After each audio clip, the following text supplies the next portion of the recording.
Yo, what's up? What's up? Welcome back to another edition of Proactive Pragmatism. On this Proactive Pragmatism, we carry on with our series, Millennials Are.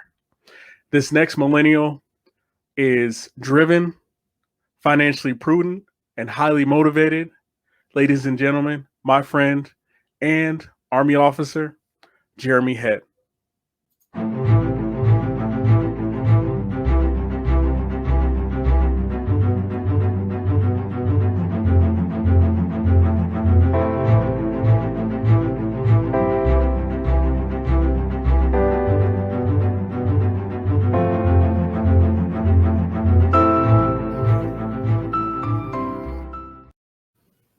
Yo, Jeremy, welcome to the podcast. Hey, Tommy, thanks so much for having me on. It's the first time I've ever been on a podcast, so it's my one new thing today.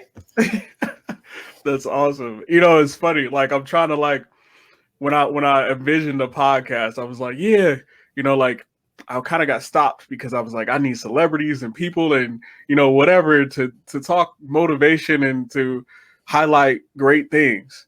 And because in a world full of darkness, it just seems like there's so much negativity out there. But then something was like, let me talk to my friends and highlight their greatness. So here we are. So my God, how have you been? I have been well, very busy, as you know, but very well. Been very blessed lately. COVID, I think, has got us all kind of maybe not our best financially, professionally, whatever, shut a lot of things down, cut us off from some of our family and friends we'd like to see, but making the best we can with what we've got. Recent move has got me back in the Pacific Northwest, so I'm usually back at home, which I absolutely love, and I did not see that coming. So that's one good thing that came out of COVID for me and my family. We got back home, so I'll be there for the next couple of years. Outstanding. And home is Washington, right? Yeah. I'm from up north, but it got me just north of Portland, actually. So it has its own pros and cons there as well. So. Okay. I remember being stationed out at Fort Lewis for a while, so that was fun. JBLM is nice, but absolutely. Yeah, if you're not from there, I can see how it wears on you, but I love it. I love the rain. I love the cold weather. I love it all. Bro, how do you deal with the mosquitoes? Oh, I don't know. I guess you get used to them, or they just don't like me very much. So it's usually not a big deal for me. That's awesome. So before we dig into a little bit deeper into the budget gentleman, because that's one thing that I really want to highlight about you. Can you give them a little bit of the audience, a little background about who Jeremy Head is? Okay. Well, I was born in Bellingham, Washington. Went to Seaham High School, class of 2001.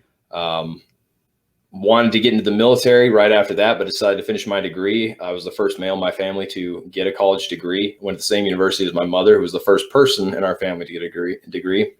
And then as soon as I was done, I was looking at the Army and went to the recruiter. And you know how it goes. They say, we can't make you any promises. And I said, I want to go to Iraq and I want to see combat. They said, we can make you that promise. So I got my first tour there, got out for a little bit, just kind of struggling with the military and kind of my motivation there, I guess. Took some time away and then got back in and really fell in love with it at that point. So it was kind of didn't stick the first time. But the second time, I think they've got me for life now because I really enjoy what I do and the people I work with, people I meet, such as yourself. Yeah, man, I appreciate you.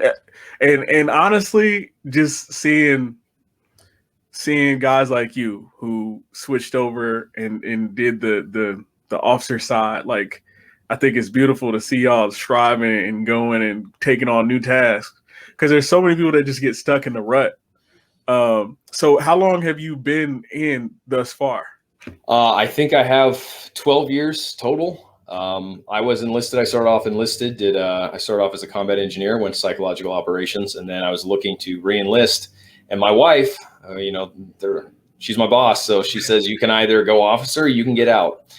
I said, okay, I'm getting my commission, I guess, because that's the choice she gave me. And it's been great ever since. She's absolutely right.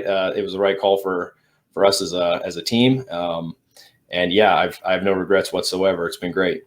Wow, that's awesome. Because and you say team, right? That's huge. Absolutely. That's huge. because ever since I've known you, you've been all about the wife and the kids. And Yeah, I certainly try. yeah, and you know what, like, so my question is does she have a military background? Because she's like, go officer, or when she was like, hey, babe, to bring some more money in this house, we're gonna have to calculate here, we're gonna subtract here, add a little bit here. How did that work out? Yeah, so she's very prudent. She's just smart, you know. Okay. She knows all about life. So she, you know, talk about her too much. I don't know if she'd want me to, but I'm married to Juana Petrovsky. It's a fairly big name, or fairly big name in Romanian gymnastics. So she took a silver medal at the World Championships once upon a time. So she knows about hard work and sacrifice. We both had I had a little bit of a background in gymnastics myself. She has a really big background. And so, you know, when we put our minds to a goal, whatever it might be, you know, she's always got my back, and she's always pushing me a little harder to, you know, we need to accomplish this together. And vice versa. When, you know, she's feeling a little less motivation, I try to be there and say, you know, we got this, we can do this, whatever it might be. You know, the most recent time was COVID. We thought we were going to Fort Leonard Wood. Last minute, Army changed us, and we had just sold our house. So we were kind of like homeless, right? And it's like, it's okay. Like, let's not freak out. We'll figure this out. We got this. So just staying as a team has helped us. And I'm so thankful that I have her. Okay, that's awesome, bro. Like, I'm really proud to hear that. You give me, you know, single bachelors out here like myself hope. That's yeah. No, I'm like, but it's great, man. It's hard to find. I know it is out there, and but it is also a challenge, and I bring my own challenges to that relationship. So I'm not always the easiest guy, so she has unlimited patience, and I'm thankful for that as well. Okay. So now that we've talked family, one thing that really caught my eye when I originally asked you to come on the podcast was your ability to remodel and fix things. So, Yeah. so what motivates you to take on these DIY tasks? Because looking at the numbers when we were inboxing on Facebook, like, I'm like, that's a lot of money saved. So where did that start? Like, how did you get passionate about the DIY? And we'll start there, because I'm like, man, because a lot of people want to do DIY, and I'm like, that looks like a headache. Yeah, it is. So that started financial requirement, really. We just didn't have the money to pay someone to come fix. We were living in Huntsville, Alabama, great town. NASA and all them are there. It's fantastic. But when we were living there, we bought our first house, which was a great accomplishment. Did you drop off? No, I'm still here. Oh, yeah, I couldn't see anymore. And so we needed to fix some small projects around the house, and we just couldn't afford to pay someone to do it. So we figured we'd start small. And, you know, it's one of those things you're nervous about. Like, I'm going to screw this up, and I'm going to have to pay the professional anyway. So we looked at some YouTube, figured out how to do it. And you start small, and you do that first project, and then you get a little bit of confidence saying, okay, you know, maybe we can take on something a little bit bigger. And that has just grown and grown. My wife has really gotten on board with that as well. And she does all the design, all the layout. We remodeled our kitchen, and she figured out the whole thing with IKEA, all the measurements, the color schemes, like everything she wanted. And then I just hold the boxes in the house. And so the vision is really hers. But the drive, I think we share, and I'm just kind of the muscle and all that. Wow. And so is this the home that you guys decided on? No, that's actually, I took my wife for our anniversary this last February. It's kind of our anniversary and her birthday, because it's they're so close together. That's the house in Forks that the Cullens house was modeled on, from the author that did Twilight. So that's in Forks. Okay. And wow. She's a big fan of Twilight. I've read the first book. I've seen all the movies several times. So I took her there for our anniversary. It was a fantastic trip. The person that owns that house, wonderful, friendly individual. Even despite COVID, you know, they're trying to keep things open and running. But yeah, that's Forks. If you get the chance to go there, beautiful. Wow. I don't know if I have a front view of our house on there so much. I have a side view of the yard because it was overgrown. I had to do that. And is that the crawl space underneath the house? Yeah, it is. There's a story about that one too. So there was a a water leak, which the inspector thought was just rainwater getting in from outside. And it was actually the water main coming into the house had this PVC coupler, which had slightly cracked and was just slowly dripping. And so I was under there, and it actually happened right after this photo was taken. I was crawling back towards the little hatch you get down there with. And I figured I'd give this PVC coupler, a quarter turn, see if it tightens up and that drip stops. And the PVC coupler just crumbled in my hand, and water was spraying like a fire hydrant under the house. It got somehow in the house. My wife doesn't know what's going on. She's freaking out. And so we got to figure out how to turn this off, but I didn't know where the water main turnoff was. And that's why these do-it-yourself projects can be scary. I get it. I should have thought that one out better, but I got the water turned off. I replaced the coupler for $20, and it's been perfectly dry into the house since. So, a little bit of a scary moment, but it worked out for the best. Wow. Okay. Well, and you know what? I hate crawl spaces. Because as a kid, being tiny, my dad would make me, right. Junior, get down there, go, crawl around and go grab that pipe and do this. And you don't know what the hell you're talking about. It's like, yeah, Dad, it looks like that with the thing. And then.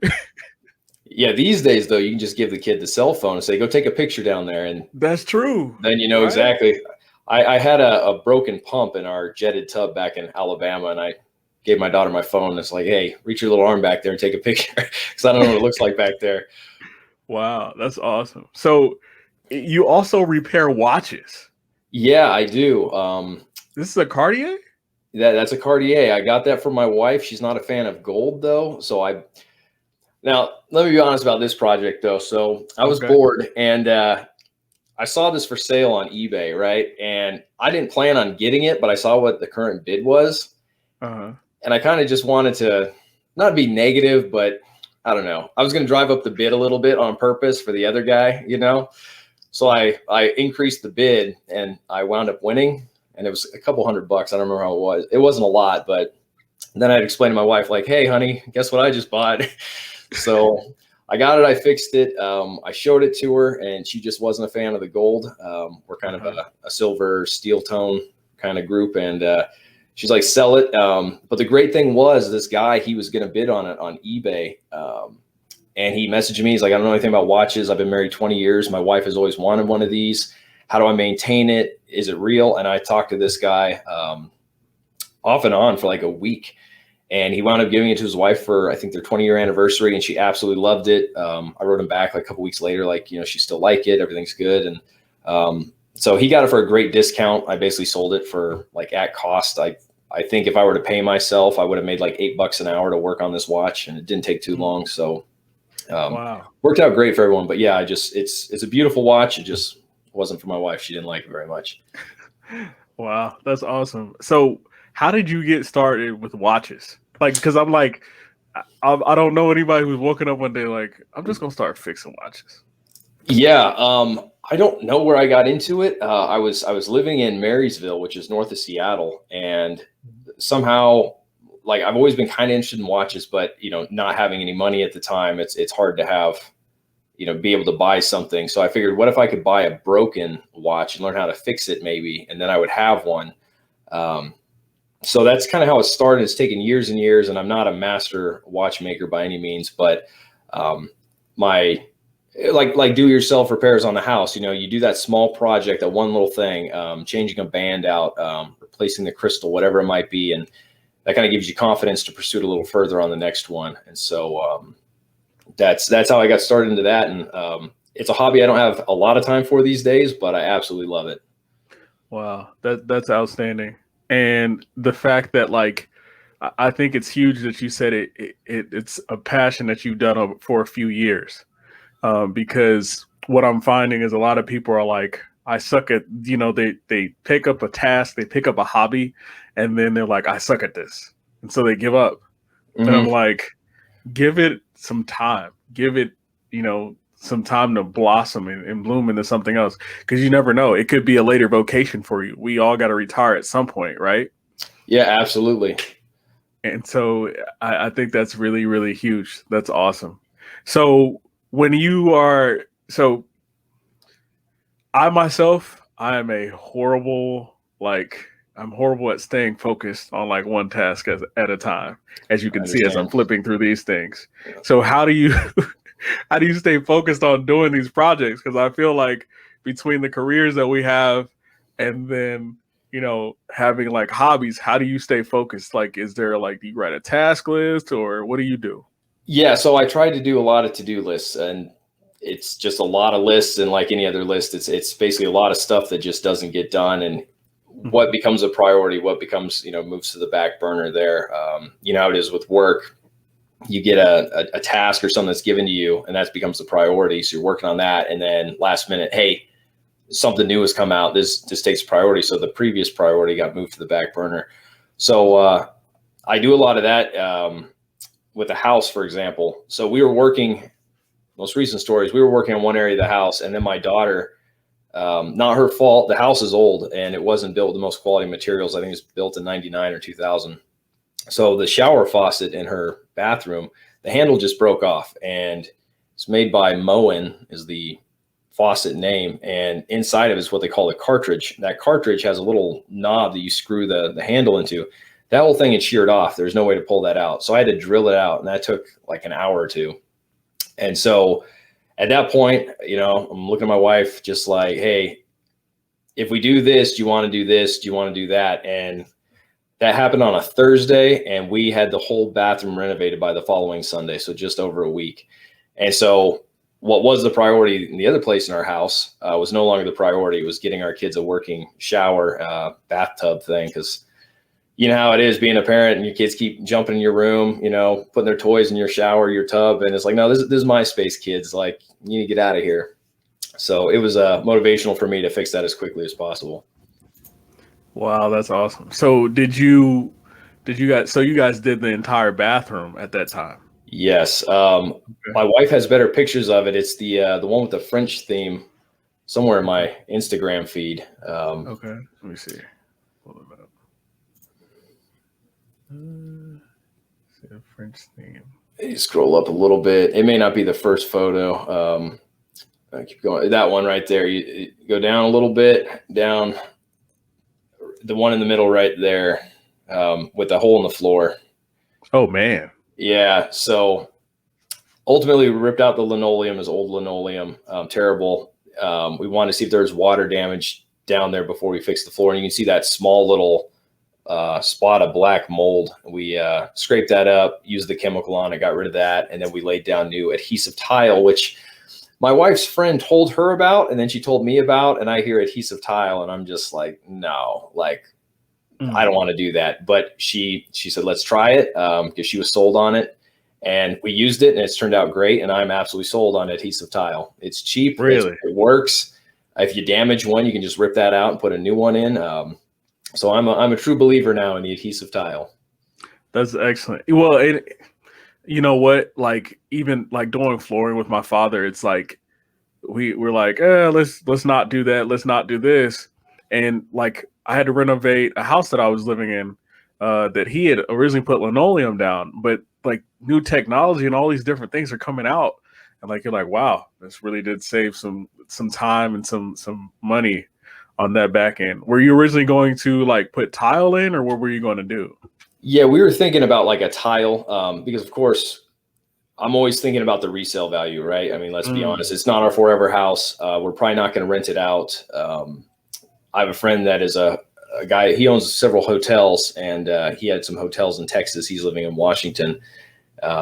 Older gentleman, so he has some knowledge to impart on me. And I said, why do you sell your hotels in Texas? And he said, shoot the ducks in your own pond. If there's an issue with the hotel in Texas, I've got to get on a plane and go all the way there. Rather than just in Washington State, I can drive across the state in 4 or 5 hours. So with my family knowing we're probably only in Washington State another couple of years, we're probably just going to sell the house after we move. The Army moves us again. So we want to think about that resale value, and the tile would definitely have it. But considering it was linoleum before, we've already increased the value of the house. So, and Portland's really going up in the market right now too. okay. So for you guys out in Portland, go ahead and check that out. You know what I'm saying? Yeah. It's Portland's great. the little trick is, the great thing for us living in Vancouver is we can go right across the bridge. There's no sales tax in Oregon. So yeah, it helps, me, every dime I can save. Right. So yeah, I like of course, that. we only have an Explorer. So whatever can fit in the Explorer is what we take. If we have stuff delivered from Oregon, we have to pay the sales tax. So we've saved a little bit. Okay. Well, and that's big, because people think that they got to have the big truck. They think they got to have this, they got to have that. But like, I made a podcast about it the other day, like, start with what you have where you are to accomplish these goals. Because a lot of times we just start taking on so much, and then we're like, this bill became way too much. But that's not how the budget gentleman would do it, That's right. Yeah, absolutely. I think it's great advice. And I think a lot of times we as people, are taught, to plan everything. And we're always waiting for things to be just right before we start. Is this in order? Is this in order? Is this in order? And it's like that fear or that hesitancy to start. You never make any progress. If you just started with, a single tile, let's say you do a tile a day for 2 months, you're done. It's break it down in small pieces. That's extremely powerful, because I've had people reach out. They're like, yeah, how you start the podcast? And they don't like when I tell them this. And I don't know, maybe it's just because of our military background, but like, go do it. Do it now, not, tomorrow, order your mic, do whatever you need to do. Like, you showed me the mic that you have. Like, that's what I actually have, like that mic. And so, but it's crazy. So like, when somebody wants to get started on a DIY project, what kind of tips do you have for them? Or like, what kind of advice can you offer them? YouTube. I'll tell you what, you know how YouTube is. Everyone's trying to make that ad revenue, and I get it. Absolutely. So there are 10,000 people, whatever your issue is, whatever your question is, there's probably 10,000 people out there who have made a video about it. So how do I install a toilet? Well, there's 10,000 people going to run you through. Some of them don't even have ads. You don't have to watch the commercials because they haven't been monetized yet. So just click and be like, oh, that's pretty easy, actually. Got to do this, this, and this. It's like 3 steps. And now you've got the new toilet in, and you didn't have to pay a plumber $150 or whatever it would cost. For sure. I 100% agree. Even with podcasting, like the different things that I do and add and stuff, like I just go to YouTube. Like, I watch other people's videos. I'm like, there's a little bit of inspiration that I didn't have to pay for. Like, absolutely. You can almost go to school entirely online and show up at a job, and a lot of times they wouldn't even know the difference. Yeah, actually, my older brother, he was in the Marines, but he wound up fixing a deck for this guy named Tommy. That was the guy's name. This old guy named Tommy, funny. And he's like, yeah, I'm building a deck for him. I said, you don't know how to build decks? And he held up this book he got at the library. He's like, step-by-step guide. I just have to stay one day ahead. I just have to do my homework the night before, show up at the job site. I know exactly what I'm doing that day. And he built a beautiful deck, and I was very impressed. And I mean, he had some hustle in him. So 110%, I agree. Like, and that's weird. Like, the library's free now. Like, I you know what? I get extremely frustrated, and we've talked about this in some of the courses that we've been in.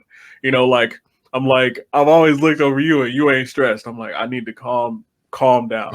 But people are always asking, they're like, man, how do I do this? How do I do that? Oh, how do I, like, YouTube's right there. It's right there. What are you doing? Why are you asking me this? Like, it almost looks worse because people ask the questions. And I'm like, but then we also have to think, like, a lot of people don't have critical thinking skills. Yeah, I think you're right on that. But two, I think if I need to know something and I just ask you the answer and you just hand deliver it to me, I haven't grown. I haven't taken any kind of ownership of that information. And in one ear, out the other. As soon as I'm done with it, I throw it away. And then 5 years, I'm calling you, asking you the same question, like, hey, remember that thing? And why don't I give you the source and make you do a little research on your own, and then you'll know it. You applied it yourself. So, man, that's so real. Just take some ownership of your own life and situation. And if you want to grow or learn something, ask questions, absolutely, but don't expect someone. I mean, like, you got this podcast, it's fantastic. I don't know the first thing about podcasts, so I'd ask a few questions, but I wouldn't make you give me a whole thesis on how you do what you do. It caused you more work just to help me out. You know, I need to take ownership, and you just say, hey, I found these resources, check there. Well, and then I would know. And it's about the process, because that process is like literally, and most people nobody would notice, but like literally an hour and a half ago, you're like, oh yeah, I'm sorry I didn't get back to you on the time. You're like, hey, but we can podcast now. Here I go down the rabbit hole. Okay, I gotta get the graphics together, but those are the things that you learn along in the process to do quicker rather than later, because we're adults. We all have our own lives. And so I was like, you know what? I just ridden my bike from work, because I picked that up, and I was like, you know what? I get it. I got a chance to get another podcast in, and I'm passionate about this. So I'm like, you know what? You can eat in a little bit. Just go ahead and get on the podcast, make it happen. We'll have this conversation. And yeah, like, I appreciate you reaching out, but it's people like you and friends like you that force me to like forego that little extra time of relaxation to get it done now. Yeah, and I'm sorry about the schedule. I'm back here you're in good, bro. Charlotte, North Carolina. Beautiful city, but I've been here twice in the last 2 weeks. Okay. So I was gone. I went back home, and then I'm gone here again. And so, you know, I was trying to get in with your schedule, because I know you got a very busy schedule too. And the agenda for today was kind of all over the place. So I kind of locked it down, and it's like, hey man, I don't want to be the reason you're not doing your thing. So if you got time tonight, I've got time tonight, you know? So I want to make sure I was able to give you whatever time you needed. Well, and the key thing there is resiliency. Like, Yeah. I don't think a lot of people realize that, like, the process. What were you going to say, brother? Go ahead. No, you say that word resiliency, and, you know, the Army part of my brain, you know, all about resiliency. The Army is really like taking over my life, like with the ethos and everything that just like it teaches you and molds you to be. Because what people don't realize, and I hope the troops get this before they get out, but those same core principles you can apply to everything else. And it may sound weird because it's coming from officers like us, but we spent time on the enlisted side. We know what the confusion looks like. And so when you take those things and you apply them to your regular life, you can do DIY. You can do a podcast. You can do, you know what I mean? All these other things that are building your skill set for after you take the boots off. Absolutely. And I think maybe that's just not an Army thing, but just a younger person thing. You know, you get all this great advice from people that have experienced it, you know, like if you have a grandfather or something, and they're, listen here, Sonny, this is the way you need to do it. And you're kind of like, he doesn't know what he's talking about. Then you you get older, you gain some perspective, a little wisdom. Like, man, he was onto something there. Like, he was telling me everything I needed to know. I just didn't want to listen, maybe, or it didn't quite sink in when I was younger. So yeah, we talk about resiliency in the Army, and when you're younger, you're kind of, well, it's just one more thing they're telling me about. But when you get older, it helps you really put some things in perspective. And I know you've been overseas and done your thing over there. And when you're separated from like friends and family, and you've got a job to do and this kind of thing, it can be very tough. But when you get back to those principles, like, why am I doing this? Yeah. And if you have that solid reason, that solid motivation, saying, yeah, I'm giving up something good for something better. Yeah. That helps you put in perspective, which is one of those training tips we have. And you get through the other side, and you're better for the experience, as painful as it was.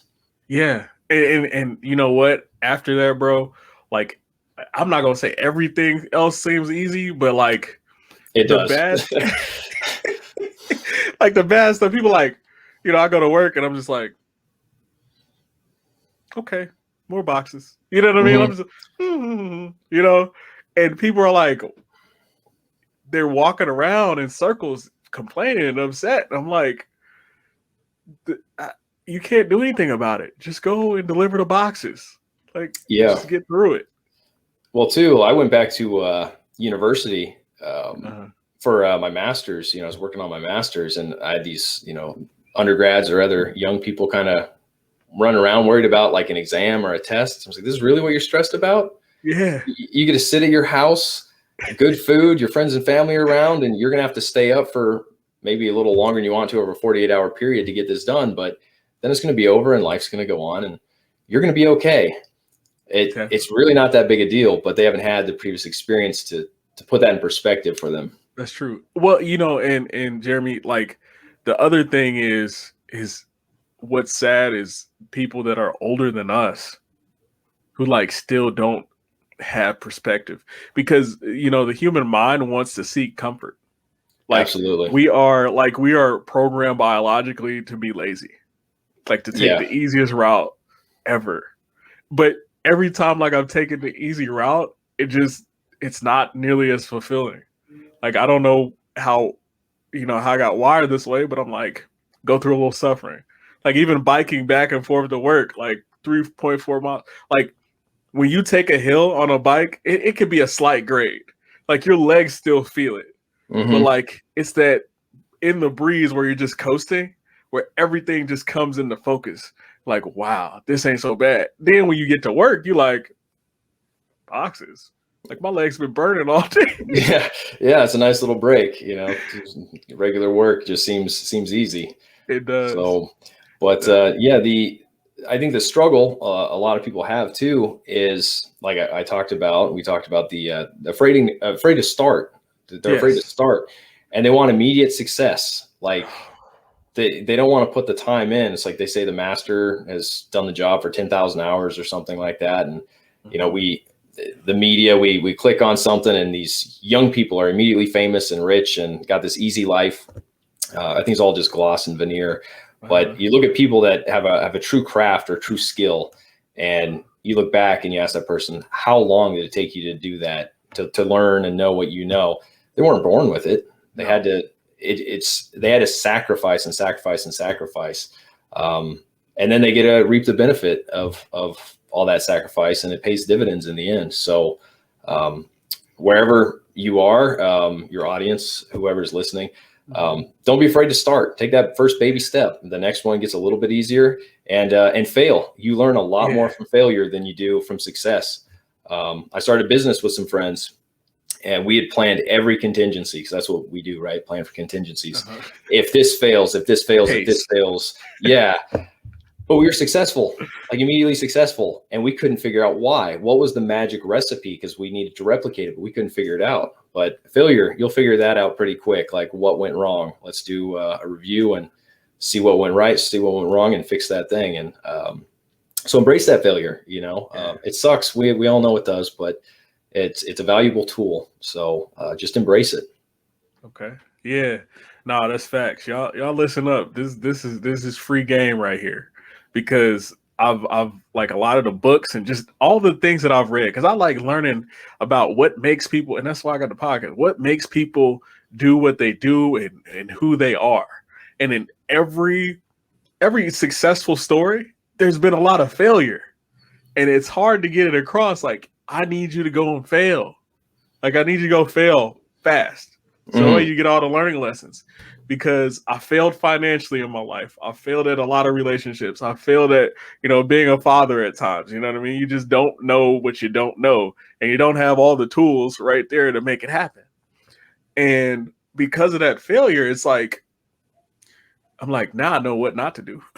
Yeah, right. And that's what they say. A smart man learns from his mistakes. A wise man learns from the mistakes of others. So that's that older generation or that expert telling you, don't do this. And you say, yeah. Now, if you're wise, you'll say, okay, you must know what you're talking about. But even me, sometimes I'm not that smart. Like, nah, I got this. Like, I'm not going to listen to him. And then I look back and say, I should have listened. It's like, hold my beer. No. Yeah, exactly. Yep. I've done that a lot in my life too. So. Well, and that's interesting. It's like, yeah, dog, you ain't got to try crack. Like to know that crack ain't it. Yeah. Yeah, not a lot of success stories there holding the crack rock. So yeah. So question for you. So how do you feel about like the Dogecoin thing? Because you're a financially prudent guy. Like I want to get your take on it before I speak on it, but like Dogecoin, Bitcoin, how do you feel about all that right now? Yeah, so I'm just confused. I'm glad I'm here for the show though. Like it is tremendously interesting. And I was talking to Aaron, our mutual friend Aaron, about it, and I've talked to you about it. And this whole cryptocurrency thing, it's not a tangible kind of thing. No. Like, and so I'm like, well, I can't wrap my head around it. Like, what are you actually buying? Well, it's this algorithm thing that we've created that does this. And of course, now that Bitcoin has become so successful, there's going to be a spinoff, right? There's going to be other people trying to gain entry into that market, and they can't do it Bitcoin because there's too many people trying to gain access to that. And there's different types of Bitcoin. Yeah. And now there's this Dogecoin, and it's taken off. And part of me is like I said, I'm very entertained by this, but it's like the novelty of it. Like, I should buy some just to say I bought some, put $15 in, right? And just be part of the party, you know? Are you going to get rich with it? Probably to the moon. Not. Yeah. Right.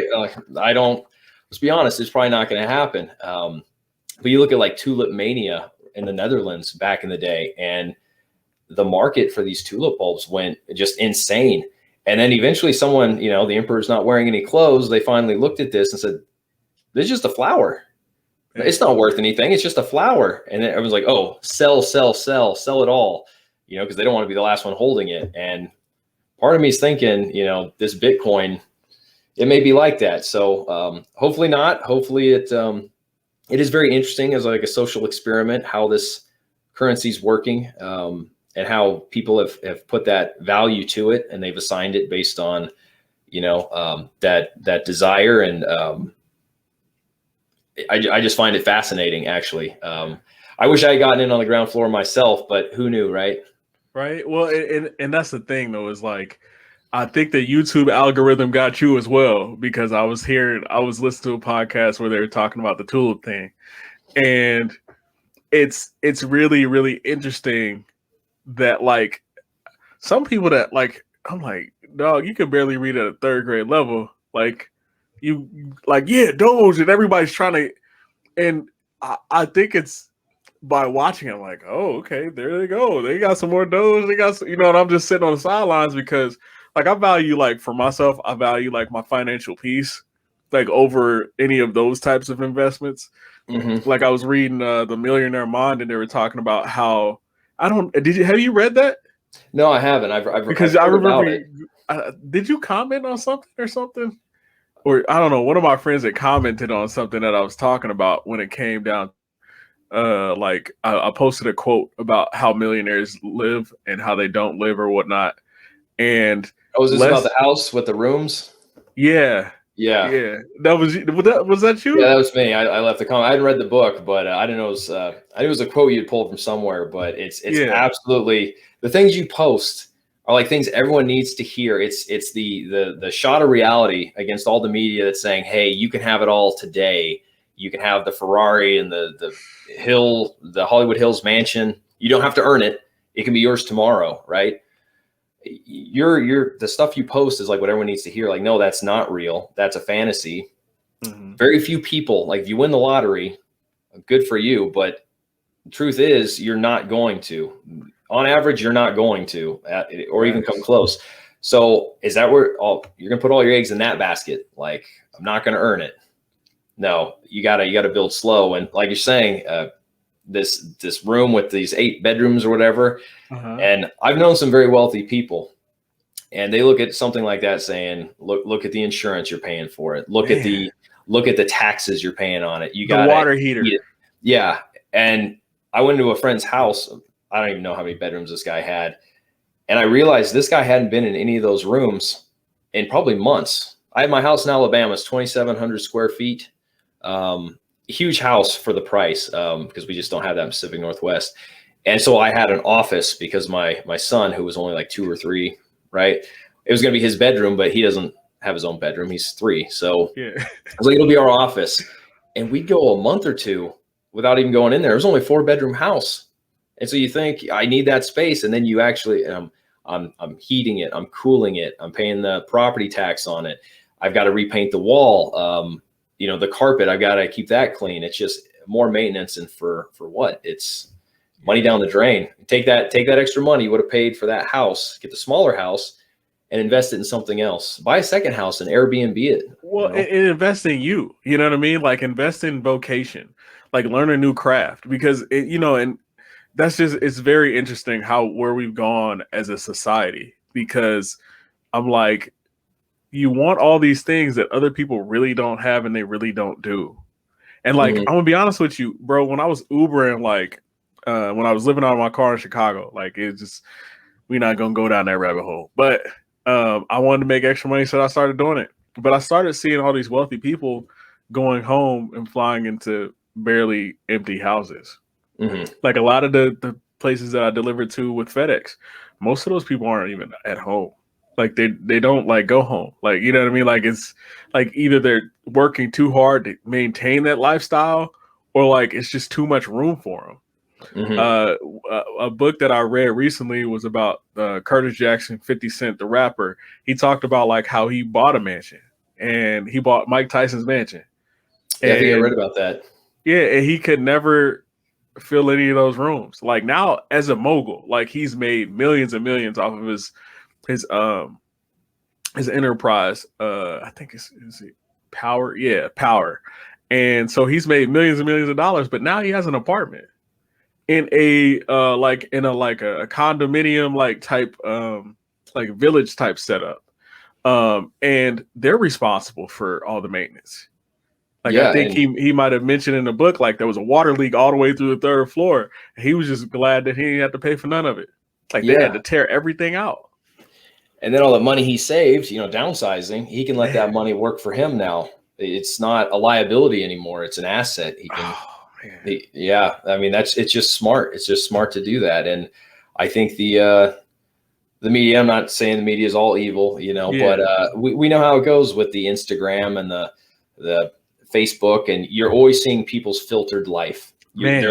They're showing you exactly what they want you to see, Mm-hmm. because they're never going to show you them drunk at 3 a.m. No. like their house is a mess and they're a mess, and Trying to drown their sorrows. yeah, and it's like, well, you wouldn't want to see that. What you want to see is, Mhm. the private jet, which is probably Happiness. rented. Yeah. And, this is me and this is my average Tuesday afternoon. It's not, and we know it. And Mm. if it is, I started wondering about this. If these people are so really rich and happy and successful, why are they wasting time posting stuff on Instagram? You know what? Oh, I that's wouldn't deep. be. That's I'd deep. be on the beach. Like, who am I trying to impress? I You get got what it I'm all saying? now. I got the bread. Yeah. Like So why am I handing out to people now? Like, look how good my life is. If your life's that good, just enjoy it. Why do you got to rub it in for everyone else? Like, because well, and you know what? That's like, I'm very pragmatic about things. And like when I first joined the military, you get a little money in your pocket and you want to impress everybody else, but everything there was empty. mhm. Dog, I get more just a more feeling of self-love when I'm riding on my bike, when I'm taking care of my body, when I'm going to the gym, like when I'm staying on my diet so I could have some pizza later at night. You know what I mean? Like Yeah. there's something in that like social media could never give me. And we talked about the deployment phase. And while deployed, one of the greatest things, even though I had a little bit of social media, but I couldn't be that connected. Like I Mhm. couldn't get like text messages and stuff like that. So it was just one of those things where like it brought me back to perspective. Because before I left, I had already tried to force myself to like not look at my phone as much during the day while I was delivering. Cause I was like, well, how fast could I be if I wasn't checking my phone? Mhm. And you know, So Ingvar Kamprad talks about time management. He's the uh, CEO, founder of IKEA, which is like okay. the largest privately held company on the planet. It was valued at 22 billion some odd years ago. And he started out Jeez. selling matchbooks. This guy, again, the baby steps, matchbooks and like ballpoint pens way back in the day. And so I believe someone asked him, if I remember this quote right, they said, how do you, like, what's your secret for success? He says, divide your day into 15-minute intervals Mm. and give up as few of those as possible. Ooh. Because so many times we're just BSing all day. Like, well, I'm not going to do that right now. I don't feel like it. Well, if you Wow. just get it done and out of the way, you could actually enjoy the rest of your afternoon or spend time with your friends and family, not just 15 minutes at a time, but a block of time. But we're Yeah. so distracted or just inherently lazy. Like you said, I'm lazy. I admit it. Yeah. I work very Same. hard to be lazy, but Same. I'm lazy. Same. And you know what? It is because I know how lazy I am, I have to put things in my way to make sure I get those tasks done. And I maintain that hurt from when I didn't do these things and I wasn't as prepared, because I'm like, man, if you get this done tomorrow, you can breathe, you can whatever, you can do all these other things. And when you get in that mindset, it just changes things for you. You look at things and you're not nearly as stressed, and sometimes I need a little bit of stress and pressure, you know what I'm saying, from procrastination to get me to do things. But it's awesome that you said that, because a lot of people don't understand the value of their time. You can make more money, but you can't get more time, bro. No, you can't. Once lost, it's the only thing you can't get back. You'll never recover it. You know what? It's funny. It's like when the troops wasn't doing something that I needed them to do, I'd always take their time. They didn't care about no pay, no Article 15. You take their time. Things just start getting done. Like it was funny. It's like they were behind on some task, and I was like, you know what? Y'all just come in at 04 in the morning. Excuse me, because I'm always up at that time typically. You know what I mean? Just working on paperwork. There's just all these things as officers we just go over and rack our brains over. And I was like, well, y'all come in and do it.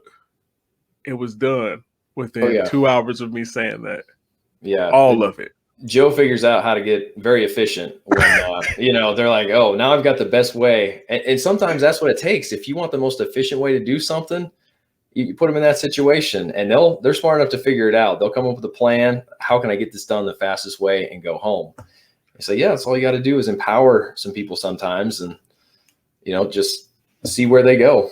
For sure. Okay. So I want to value your time. And as we wrap up this podcast, are there any questions that you have for me about anything before we wrap up? Not at this time. No, I'm just really happy to see where you've gone, and I'm always following you and looking to what you have to say, because what you say is very, very relevant. There's a lot of BS on Facebook and everything else from a lot of people, and I love them, and they're my friends and family, but very few of them talk about anything with substance. Something that makes you food for thought daily. And so I'm just really happy to see how you've continued to have that drive, and you've stayed hungry. You had a hungry millennial, and it comes from those experiences, like living in your car. I lived in an unfinished basement in Seattle, living down with the spiders and the rodents. I would much rather have a car. Yeah. I wasn't in that situation, but I don't regret it though, because given where I'm living now, I can really sit down and appreciate, house isn't perfect. It's not the biggest, but it's better than an unfinished basement in Northgate, Seattle. So, man. I'm surprised this went so quickly. I could talk to you all day. It's great to chat with you anytime. But I'm surprised how fast the time has gone in this podcast. Yeah, man. Once we get going, you already know how we rock. You, Aaron, me and Aaron's podcast could have went forever too. And I'm just grateful to have you guys on. I consider you guys family. Yeah, you too, man. And anything you ever need, let me know, man. We'll chop it up. I might be launching a leadership series here in the future, one of these days when I get some time, but I'm about to go on another deployment here soon too. So I'm trying not to take on too much at the same time. No, I got you. But, with that, they're always tough, but they can be few and far between, and each one offers a new experience. So take them when you can, and you'll always learn a lot. You'll never go to one and come back and say, I didn't learn anything. I hated the experience, and I'm worse for it. There's always something new to be gained with any hardship. So best of luck to you, and I'll be on this side probably. But if you need anything, just reach back. I'm always here for you. Yeah, I appreciate you, brother. All right. Well, if you ever want to do this again or anything else, you let me know. I am busy, probably not as busy as you are, my friend, but I am busy, but I will find the time for you, and we'll make it happen. All right. Thanks, brother. Ladies and gentlemen, Jeremy Head. All right.